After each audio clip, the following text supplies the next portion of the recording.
Weewaawo nteneza Kristo era neebaza Mukama Katonda atusobozesezza okuba nga tukyasobola okwatuulira ddala nti Yesu ye Mukama. Amanya nga bulijjo mazima Kenneth era nga nze akubuuzaako era akulamusaako gwena muganda wange akyatwalira ddala eddaala ery'okuba nga weekuumiramu ebyo ebyawandiikibwa.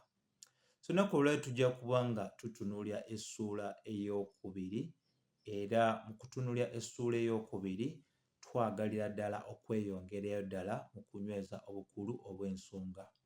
Wali nno we twasemberayo ddala twali tutunuulira ku kusuubiza okwa Mukama waffe Yesu Kristo kwe yakola eri Nassanayiri ng'amugamba nti waliwo ebintu bingi ye byali agenda okulaba wamu ne banne be. Era ekimu ku ebyo Mukama waffe yannyonnyola n'agamba nti yali wa kulaba eggulu nga libikuse nga bamalayika ba Katonda bambuka bwe bakkirira ku Mwana w'Omuntu. Era twanywereza ddala bulungi nnyo nti omuntu yenna ayina okufaayo oba eyeekkaanya ebyawandiikibwa ojja kizuulira ddala bulungi nti bw'oba otunuulidde obuweereza obwa Mukama waffe Yesu Kristo emyaka 3 gye yabukolera bwali bulagira ddala mu butuufu obw'ensonga nti Kristo yali akolera wansi w'eggulu eryali eggufu oba eryali eriggule ng'era mu ngeri gy'akolamu ebintu nga biragira ddala enkolagana ey'amaanyi ennyo nnyini ddala wamu ne Kitaawe owataali kintu kyonna kyalisobola kuba nga kimuziyiza. Ebintu by'akola teriiyo mwana w'omuntu yenna eyali abikoze. Bw'oba otunuulidde enjiri zonna ennya ne bw'oba okutte enjiri eno yokka eya Yokaana ejja kutegeereza ddala ejja kulagira ddala obukulu obwa Mukama waffe Yesu Kristo ku nsonga ez'enjawulo. Ekimu ku ebyo bye tugenda okuba nga tutunuulira olunaku olwaleero mu busobozi bwe yalagira ddala obw'okukyusa amazzi n'agafuula ekyokunywa kye twandiyise eky'envinnyo. So leero nno tujja kuba nga tutunuulira ku kye tuyita entandikwa ey'obubonero. Entandikwa ey'obubonero. So nga bulijjo tugenda kuba nga tusoma ng'ate era bwe tugezaako okwekkaanya ate era tunnyonnyole obukulu obw'ensonga. So ebyawandiikibwa birambulukufu ekimala nti bw'osoma essuula esooka n'eyokubiri egamba olunaku olwokusatu ne wabaawo embaga ey'obugole mu Kaana.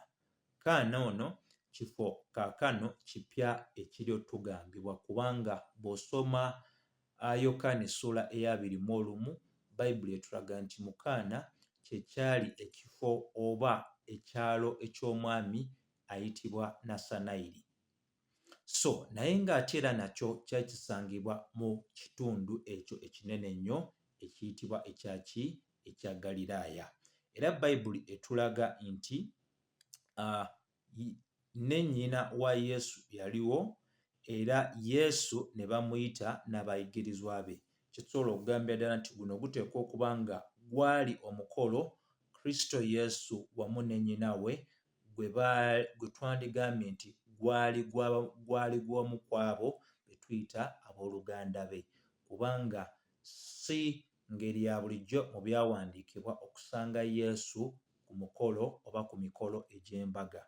Naye ku mulundi guno yaliwo ne maama we yaliwo n'abayigirizwa be. Kitegeeza nti bonna baali bayitiddwa era omuntu yali agenze mu maaso n'obayita ateekwa okuba nga yali wa ku lusegere ennyo oba nga wa mu nnyumba munda.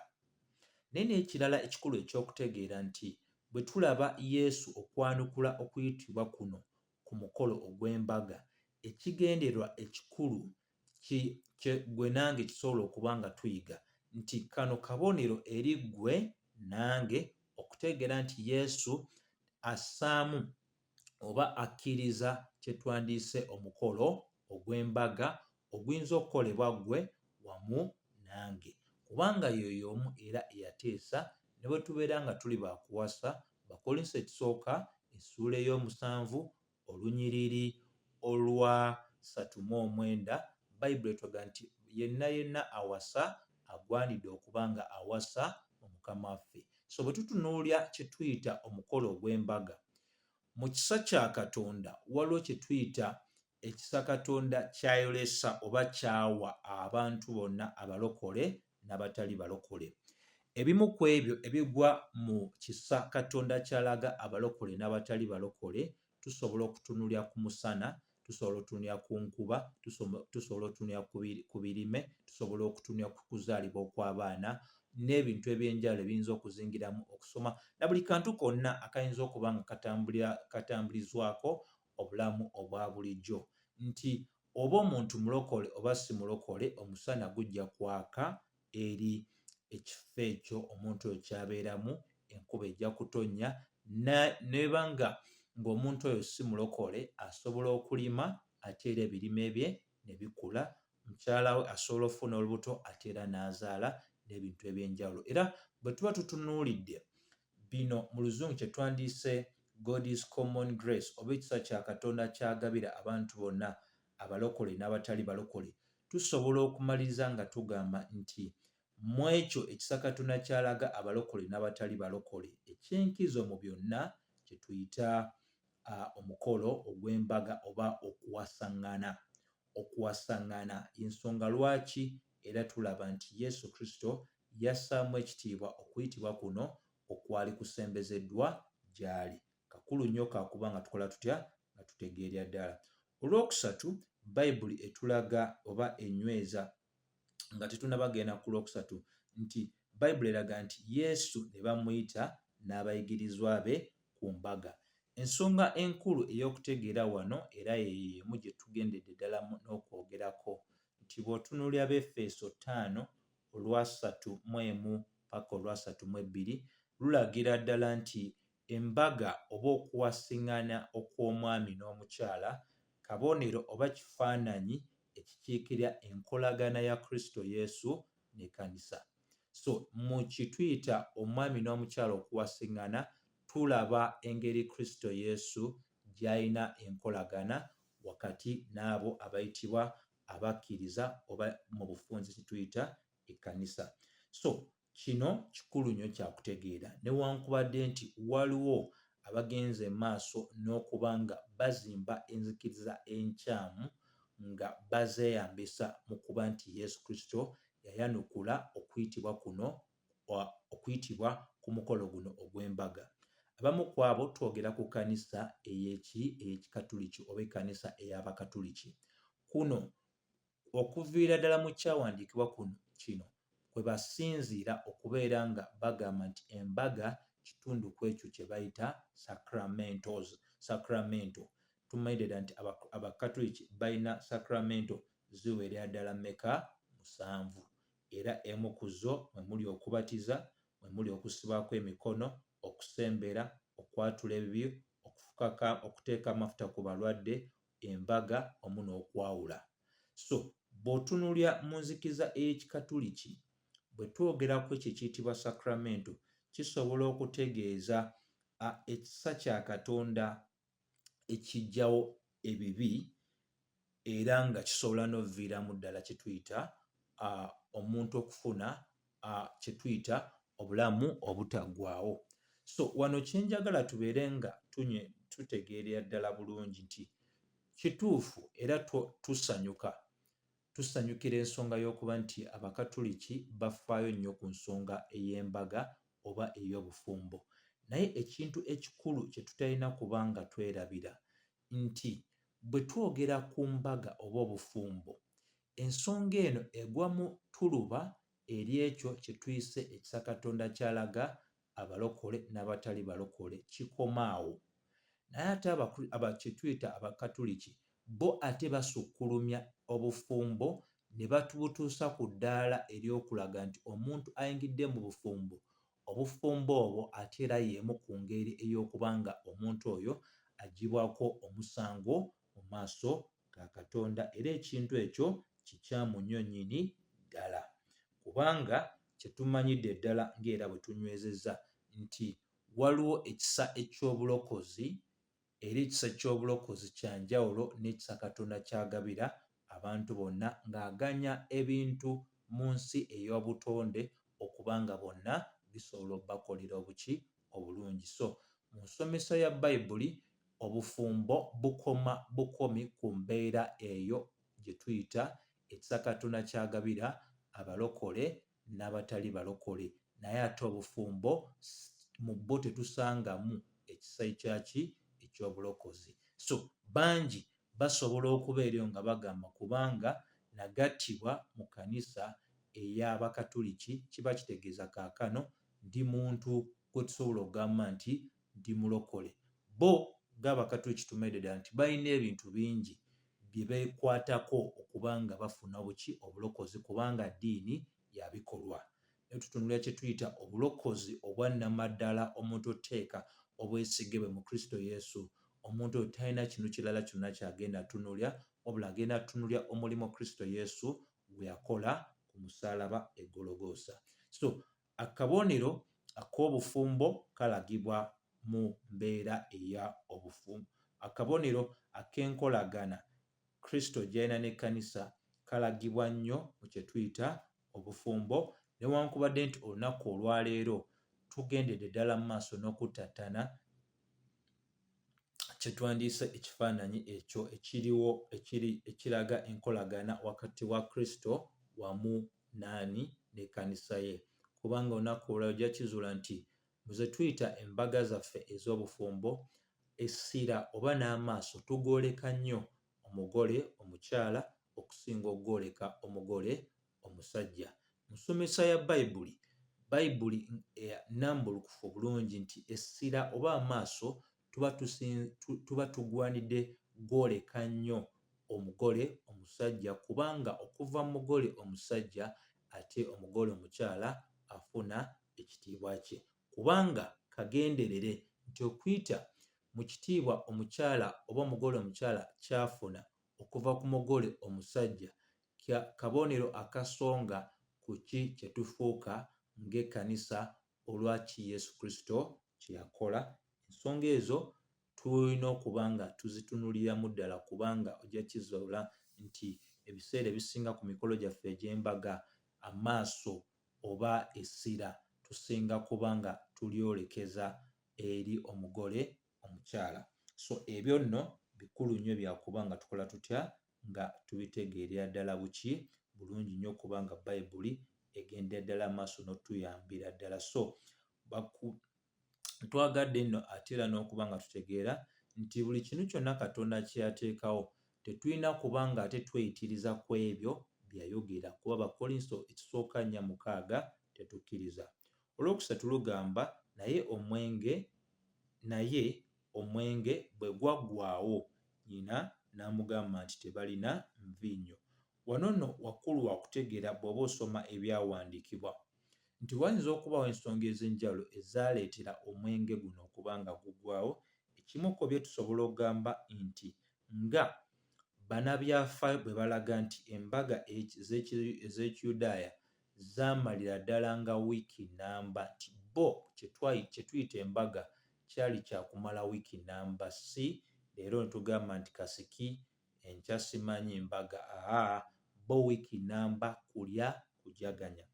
Ekyokubiri kye tusobola okuba nga tugamba nti kiyinzika okuba nti abayite baali bangi nnyo ekiviirako actually omwenge okuba nga gwali tegukola ki, tegumala. Naye ffe abamanyi ebyawandiikibwa oba abekkaanya ebyawandiikibwa tulina okuba nga tutegeera nti Katonda afuga ebintu byonna yaganya embeera eno okubeera nga bwe yagendera ddala maaso n'okulabika.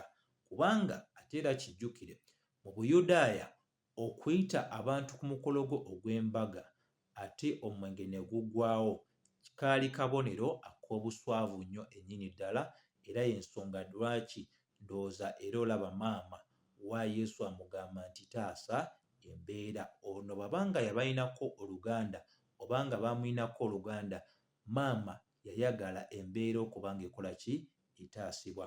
Kubanga ffe ffenna tulina okujjukira nti Yokaana ng'awandiika ensonga enkulu yakuba nga akuŋŋaanya obujulizi obuyamba oyo agenda osoma enjiri eno okutegeera nti Yesu ye mwana wa Katonda. Teweerabira omutwe omukulu oba ensonga enkulu ey'enjiri eno kwe kutegeera ddala nti Yokaana byonna by'akola bya kunyweza nakukakasa gwe yenna omusomi nti Yesu ye mwana wa Katonda era okuyita mu kumukkiriza osobola okubeera n'obulamu obutakola ki obutaggwaawo. Bwe bukulu obw'ensonga eno nga bwe tulaba mu Yokaana essuula 2 olunyiriri olwa 3 paka 3. So kano kakulu nnyo kakuba nga tukola ki tutegeera nti lwaki omwenge gwali mukulu nnyo eri Abayudaaya. Kigambibwa nti kyali kizibu nnyo bo okubaako n'akabaga owataali mwenge. Bwe kityo bwe kigambibwa abo abakola ebyafaayo era nga kigambibwa nti mu nsonga ez'enjawulo oba mu ngeri ez'enjawulo omugole yali asobola n'okusibibwa olw'okukola omukolo ne gutuuka okubeerawo ate omwenge ne gutamala bantu. Ebyafaayo era biraga nti mu biro ebyo kyali kyangu nnyo abantu okunywa omwenge okusinga okunywa amazzi kubanga kigambibwa nti amazzi ag'ebiro ebyo gaali si malongoofu.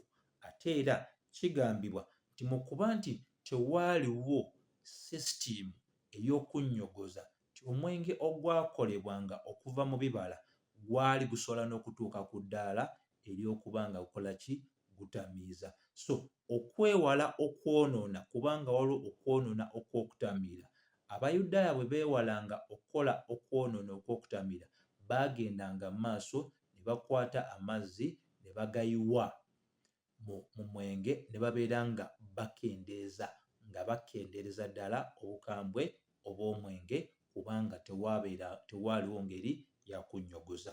Ebyo nno bikulu bya kutegeera nti gwe yenna avaayo ne weetantala nga olumbagana ebyawandiikibwa oba nga oyogera by'otategeera mu nsonga ey'ogamba nti tunywe tutamiire kubanga Yesu yakola omwenge era n'abali ku mukolo baatamiira. Kikulu nnyo gwe kubanga ofaayo ku byafaayo ebyo bye njogedde kubanga ebiseera ebisinga nti twogera bwogezi ne tutatwala ddaala lya kunoonyereza lwaki ebintu byalinga nga bwe byali, lwaki kino kyalinga nga bwe kikola ki bwe kyali. Katonda akokusatu Bayibuli etulaga nti nnyinawe n'amugamba nti tebalina mwenge.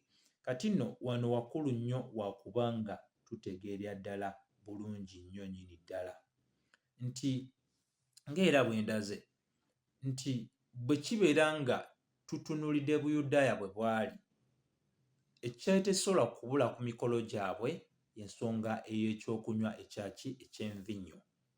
Leero bw'oba ng'oli Muganda bwe bubeera nga mubadde n'ekijjulo, ekintu ky'otasuubira kubeera nga kibulawo kye tuyita amatooke oba enva endiirwa oba ekinyeebwa.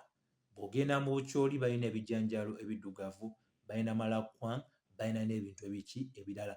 Nga waliwo ebintu ebinyweza bw'ogenda mu Western Uganda ojja ssanga akalo era nga emu ku mmere yaabwe ey'amaanyi nnyo nnyini ddala. So bw'ogenda e Busoga naye ojja ssanga ebintu ebirala bingi nnyo nnyini ddala. So ku mbeera eno maama we amugamba tebalina mwenge. So wano nawo wakulu nnyo wa kubeera nga tutegeerera ddala bulungi kubanga bw'oba wekkaanyiza ekyawandiikibwa kino wojja okubeera nga ate era osanga nti okwogera kuno okwa nnyina wa Yesu ate ekkanisa eya Roma yavvuunula birala mu theologiya waayo.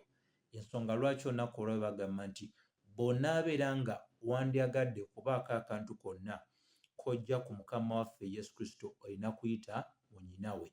Bayibuli enyweza mu Timoseewo ekisooka 2:5 nti omuntu akola oba ali wakati awo mu nkolagana yaffe ne Katonda si mulala ye Mukama waffe Yesu Kristo.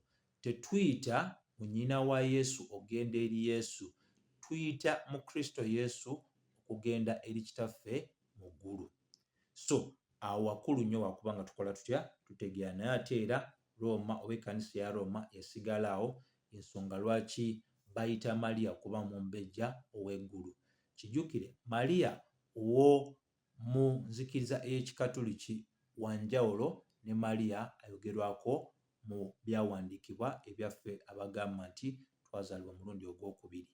Owaffe tumanyi nti tatukolera kwegayirira, mwonoonyi ngaffe eyalokolebwa olw'ekisa kya Katonda owabali yazaalibwa nga talina kibi kyonna ate era tyagendera ddala mu maaso nakubanga afumbirwa oluvannyuma lw'okuzaala mukama waffe yesu kristo. So owaabwe wanjawulo ate owaabwe teyafa, owaffe yafa, owaabwe yatwalibwa mu ggulu watali kufa.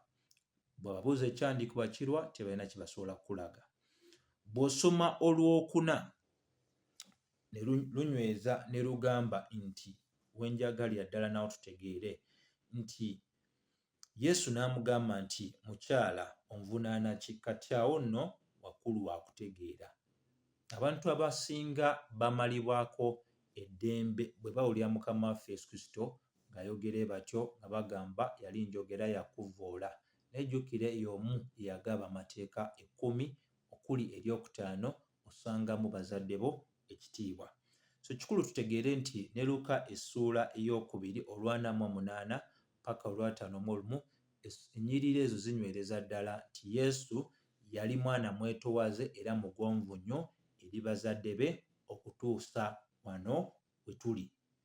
Kubanga kye njagala ggwe otegeere nti bwe kyatuuka ku nsonga ya Kristo okutandika obuweereza bwe obw'omu lukale, ennyanukula ye wano etulagira ddala nti embeera gye yali oba enkolagana gye yalina ne nnyinawe yali etuuse ku nkomerero yaayo.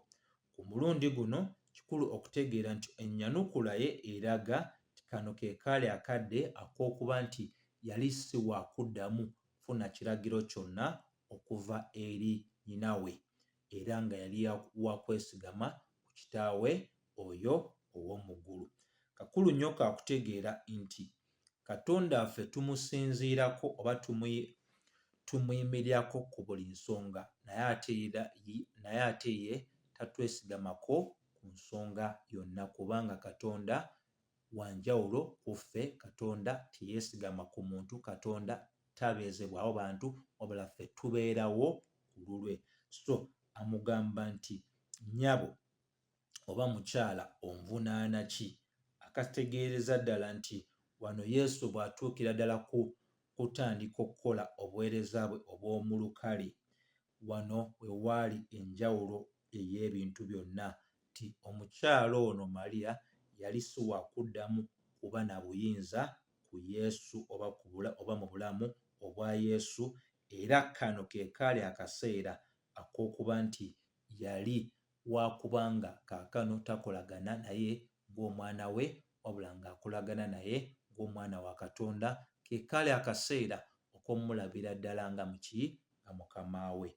Ensonga zino nkulu ti Yesu yali akomya enkolagana eyo eya maama n'omwana. Maama n'omwana kaakano kyekiseera ondabire ddala ng'ani? Nga mukama wo, ondabire ddala nga muki? Ng'omutonzi wo. So awo wakulu wa kutegeera. Era naffe tulina okuba nga tukitegeera. Bwe tuba tukuza abaana tulina emitendera gya mirundi 3. Ogusooka tubalagira nga baakazaalibwa paka ku bbanga eryawegere eby'okukola, kola kino kola kiri. Omutendera ogwokubiri tutandika okuba nga tubalaga ekintu kino bw'oti bw'ogwanidde okikola. Omutendera ogusembera ddala tufuuka abeebuzibwako, tetumala gayingira mu nsonga zaabwe paka nga abaana bo bennyini begguddeyo gye tuli batugamba nti mbadde nsaba kumpa bulamu wano oba wali. Bikulu bya kutegeera. So ne wano waliwo theologiya omu eyayogera n'agamba ku mbaga eno yennyini ku lunaku luno lwennyini lwe lwali olunaku olwali lutandikira ddala omulimo ogwa mukama waffe Yesu Kristo ne kitaawe, era luno lwali lunaku lwennyini olwali lukomya enkolagana ye ne maama we. So kino kikulu kya kubanga kikola kitya? Kitegeerekera ddala bulungi. Era Yesu yawa ensonga lwaki yayanukulanga bwe yayanukula, n'agamba nti ekiseera kye kyali tekinnaba kubanga kituuka. Era ggwe asomye enjiri ya Yokaana osobola okukkiriziganyaamu nange nti waliwo ebiseera bya mirundi 2 Yesu by'ateekako essira mu njiri eno ya Yokaana ne mu njiri endala. Essira asookera ddala n'aliteeka ku kiseera eky'okufa kwe n'okuzuukira kwe. Yokaana 7:3 enyweza, Yokaana 8:2 enyweza. Ekiseera ekyokubiri kye kiseera ekyokulagibwa ekyaki eky'ekitiibwa kye ti weewaawo ye mwana wa Katonda oba ye Masiya. So wano tusobola okugamba nti Maliya bw'atandika okusaba oba nnyina wa Yesu bw'atandika okumuba nga amubuulira ekyokukola yali wabweru ow'okuteesa n'enteekateeka eya kitaffe ekwata ku ngeri ki obulamu bwa Yesu bwe bwalina okutambuzibwamu mu myaka gye 3 egy'okukola obuweereza bwe mu lukale. Olwokutaano, nnyina n'agamba abaweereza nti ky'anaabagamba kyonna kye mukola. Awo wakulu wakutegeera nti luno olunyi olwokutaano lutulaga nti Maliya n'akola ki? Ensonga ey'okusaba n'agiggyamu omuki? Omukka. Wakulu wakutegeera era okwogera kuno tusobola okugamba nti bwe bubaka bwe obw'amaanyi ennyo nnyo nnyo nnyo nnyo nnyo nnyo nnyini ddala nti buli muntu yenna ow'enzikiriza yonna bw'agwanidde okuba nga awuliriza. Bw'oba oli Mukatuliki, bw'oba oli Musiraamu, mu Jehovah's Witness, mu Mamoni, Musamize, omuntu yenna oba wazaalibwa omulundi ogwokubiri, buli muntu yenna kikulu okuba nga afaayo eri okwogera kuno okwa Maliya nti buli ky'anaabagamba okukola kye mukola. Bw'ayogera nti ly'ekkubo n'amazima n'obulamu totunula walala, amaaso goolekeye. Bino ebyogamba simanyi Maama Maliya, bino ebyogamba simanyi ffe tukkiriza mu kino, ffe tukkiriza mu kiri, ffe tukkiriza mu kino, ffe tukkiriza mu kiri, biba bikomye. Ye yennyini yabasongerako n'abagamba nti nga bwe nkiggyeemu omukka gwe muba muwuliriza yekka. Kyonna ky'aba bagambye okukola kye muba mukola. Era kye kino eno y'ensonga enkulu nti okuba abagonvu eri Kristo gwe mulimo gwaffe ebbanga lyonna. Okuba nga tuli bawulize gy'ali gwe mulimo gwaffe omukulu ebbanga lyonna lyonna. Bw'alaga nti obulokozi buli mu ye, ssebo ne nnyabo totawaana gezaako kintu kirala. Oyinza okuba olina empisa ennungi, oyambala bulungi, tovuma, tosooza, toleekaanira bantu, towemula, tokola bino na biri abantu bye basongako nga bagamba nti bibi.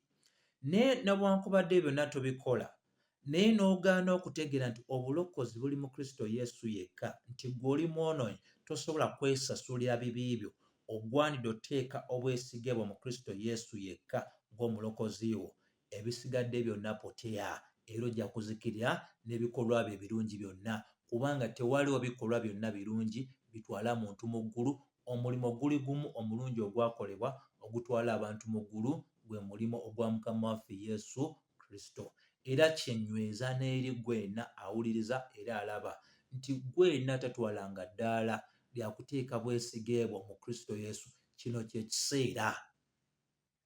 Maliya tasobola kulokola, eddiini ya taata tesobola kulokola, emirimu gye mirungi tegisobola kulokola, sapuli tesobola kulokola, ennyambala ennungi tesobola kulokola. Ebyo byonna birungi tubikole, naye mu byo temuli busobozi bumala tusaanyiza mu maaso ga Katonda omutukuvu ate era omutuukirivu.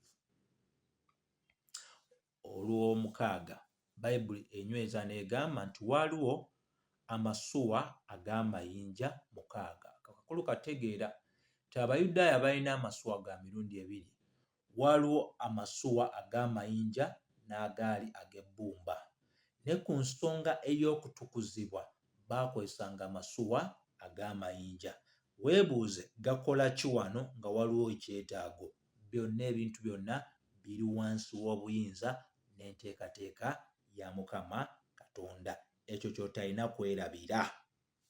Bayibuli n'enyweza ng'egamba agaateekebwawo olw'empisa ey'okutukuza okw'Abayudaaya buli limu nga livaamu ensuwa nga 2 oba 3.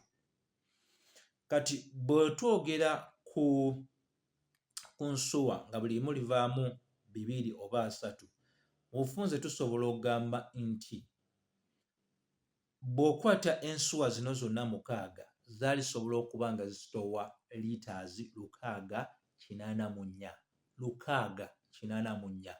Abayudaaya baanaabanga emikono ne banaaba amagulu ne bakola ebintu byonna mu ngeri y'okwetukuza kubanga Kristo yali tannabagenda ku musaalaba e Gologoosa. Ensonga yonna gye tugenda okuba nga tulaba wano, okutukuzibwa okwo kwali tekumala kusanyiza muntu yenna, wabula ekyo kyokka Yesu kye yakola kye kyali kisobola okuba nga kireeta enjawulo. So wano tulaba enswa 6 zaakaziddwa dda, baazinaabye dda, tezirina mugaso gwonna kati kubanga bonna abasembeddeawo baanaabye dda, amazzi gaaweddemu olw'omusanvu. Yesu n'agamba nti amasuwa mugajjuze amazzi, ne bagajjuza okutuusa ku migo. Abantu bano bali kukola kiri Maliya kyayogedde dda ekyogamba nti buli kyonna ky'abalagira okukola kye muba mukola, era nabo tebaabuuza. Omwenge oguweddewo tebaabuuza ate biki bino eno by'oli otugamba, baakola bukozi. Ekyo kyakuyiga eri ffe nga abaweereza bano bwe baafuna obubaka ne babutegeera, naffe bwe tutyo bwe tugwanidde okuba nga tuyiga. Tukola ekyo kyokka kyatulagidde okukola. Kyatatulagidde kukola tetujja kikola, tetugenda kyeggulira. Olw'omunaana n'abagamba nti musene kaakano mutwalire omugabuzi w'embaga, era ne bamutwalira. So wano wakulu wa kutegeera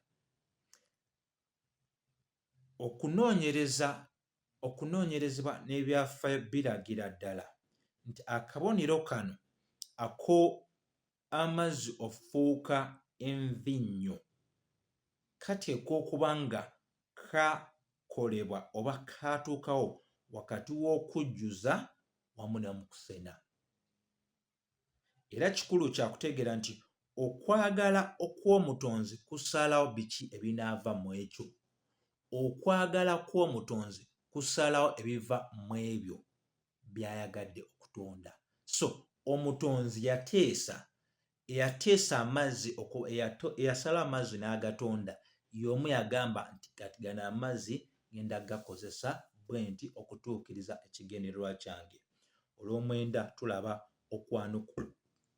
okwanukula okw'omugabuzi w'embaga.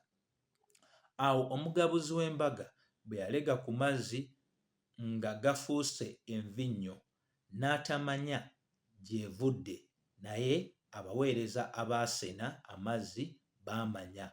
Omugabuzi w'embaga n'ayita awasiza omugole.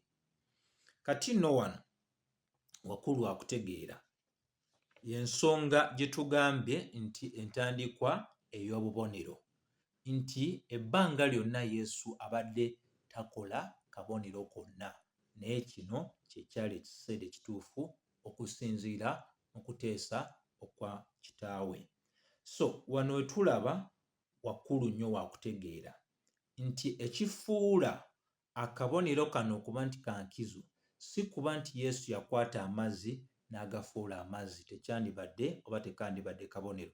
Ne ekifuula kino okuba nti kabonero kwe kuba nti amazzi gaafuuka envinnyo, ekiragira ddala nti teri muntu yenna eyali ayinza kikola wabula oyo omwana wa Katonda gwe tuyita Masiya.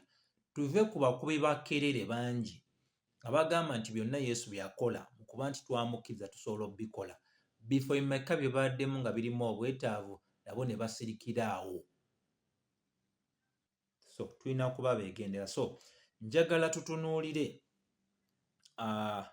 kye tuyita ekigendererwa eky'akabonero kano, kubanga Olwekumi lugamba nti n'amugamba nti buli muntu asooka kussaawo envinnyo ennungi, naye abantu bwe bakuta n'alyoka assaawo embi, naye ggwe oterese ennungi okutuusa kaakano. Olw'ekumi kaakano ke kabonero Yesu ke yasookera ddala okukola mu Kaana eky'e Ggaliraaya, n'alabisa ekitiibwa kye, abayigirizwa be ne bamukkiriza. Kati wano wakulu wa kutegeera kiki ekyali ekigendererwa eky'akabonero kano. Olwo twagala otegeera obukulu obw'ensonga okuva ddala mu lusookera ddala, olunyiriri lusooka paka Olw'ekumi n'olumu. Ekisookera ddala, envinnyo mu byawandiikibwa kabonero akasonga ku musaayi gwa Yesu. Bw'osoma Matayo 26:29. Ekyokubiri, envinnyo kabonero akakiikirira ekisonyiwo eky'ebibi mu musaayi gwa Yesu Kristo ekiviiramu abantu okujaganya n'okusanyuka. Matayo 26:28. Ekyokusatu, envinnyo esonga ku nkyukakyuka Yesu yali amaze okuba nga aleeta, era enkyukakyuka eyo ey'okutongoza endagaano empya. Matayo 9:17. Ekyokuna, envinnyo oba akabonero ak'envinnyo kaakolebwa okulaga ekitiibwa ekya Mukama waffe Yesu Kristo ng'Olunyiriri olw'E11 bwe lulaze. Era abayigirizwa be mu kumanya kwabwe okutono baali tebasobola kulimbibwa nti amazzi gasobola ofuuka envinnyo. Bwe baakiraba kyali kibamaalira ddala okuba nga bamukkiriza ddala nti ono nno ye Mwana wa Katonda. So era kikulu nnyo kyakubanga gwe nange tutegeera nti akabonero ke kamu kano kagenda kubeera nga amakulu gaako nga bwe kaakolebwa gaviirayo nnyo nnyini ddala ku lunaku luli nga tuli mu bwakabaka obw'eggulu, kubanga Bayibuli enyweza nti waliwo omukolo ogw'embaga ogulindiridde abo bonna abateeka obwesige bwabwe mu Yesu Kristo. Kubikkulirwa 19:7-9. So mu kumaliriza kinjagala ggwe yenna yenna abadde agoberera obeere nga ofiirayo ddala mu kubanga otegeera, kwe kumanyira ddala nti tewaliwo Yesu we yagenda mu butanwa, tewaliwo kabonero ke yakola mu butanwa, buli kintu kyonna kyali kyabalibwa dda, kyateesebwa dda, kirina kutegeeza ki, kirina kusonga ku ki. Gwe yenna abadde tategeeranga makulu ga mazzi kufuulibwa envinnyo, kaakano nsuubira nti otandise otegeera. Akabonero ke yasookera ddala okukola kaategeereza ddala enkomerero ey'obulamu bwe, era enkomerero ey'obulamu bwe yali ku musaalaba, nti ensonga enkulu yamuleeta kusasula bibi, kumalawo bibi, kubanga atukuza abo bonna abaamuweebwa n'omusaayi gwe. Era omusaayi gwe gukiikiribwa ddala bulungi mu kabonero kano ak'envinnyo, nti bw'osoma ne lubereberye 49 paka olw'12 ebyogerwa ku Yuda Mukama waffe Yesu Kristo mwava oba ekika mwava, byonna bisonga ku musaayi, bisonga ku musaayi. Ate era tujjukire bwe tuba tusembera nga twejjukanya ki? Omubiri ogwa Mukama waffe Yesu Kristo n'omusaayi gwe. Kiki kye tukozesa? Tukozesa envinnyo ekiikirira omusaayi ogwa Mukama waffe Yesu Kristo. Bassebo ne bannyabo, Bayibuli yakubanga tugitegeerera ddala okubanga tunyumirwa obukristaayo bwaffe n'omulimo Yesu gwe yakola. Amaaso ne tugajja ku bintu ebirala byonna ne tugooleka Yesu Kristo.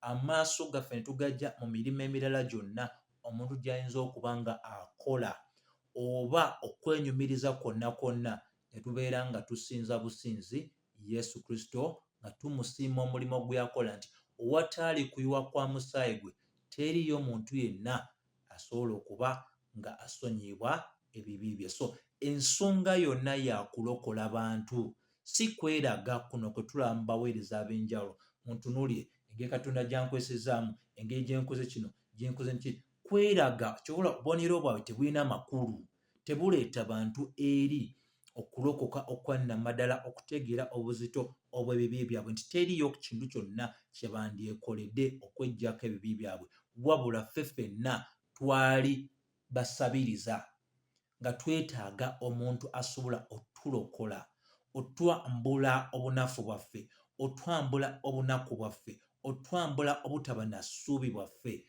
ng'era ye Kristo Yesu, nti olw'omusaayi gwe kaakano tusembera ku Nnamulondo y'ekisa, kubanga yatuggulirawo ekkubo eppya okuyita mu mubiri gwe era n'omusaayi gwe ogwayiika. Saba Katonda ffe nga bw'ali ow'ekisa akuyambe okutegeera nti ne bw'oba obuulira enjiri n'ofuna abo abakusindikiza nga bagamba nti yakyusa amazzi n'agafuula omwenge, ensonga lwaki tutambira, bategeeze nti kye yali akola yali ayambako gwe okutegeera nti ffe ffenna aboonoonyi ekyalibadde ekireeta essanyu eri ffe kwe kubanga ayiwa omusaayi gwe ne tutukuzibwa ddala okuva mu bibi byaffe. So nga envinnyo bwe yaleetanga okusanyuka okw'emitima egy'abantu nga envinnyo bwe yaleeta okusanyuka eri emitima gy'abantu, omulimo Yesu Kristo gwe yakola ku musaalaba gwaleeta essanyu mu mitima egy'abo bonna abaateeka obwesige bwabwe mu ye. So gwenna atalokokanga obiwulidde, tokalambizaamu kubanga osigala weekalubya obanga okakanyala, gonda obeere nga osaba ekisonyiwo eky'ebibi byo, okyuse oleke amakubo g'amakadde weenenye, oteeke obwesige bwo mu Kristo Yesu, era mwesigwa nnyo nti ajja kukuwulira era anaakusonyiwa okuva mu bibi byo byonna.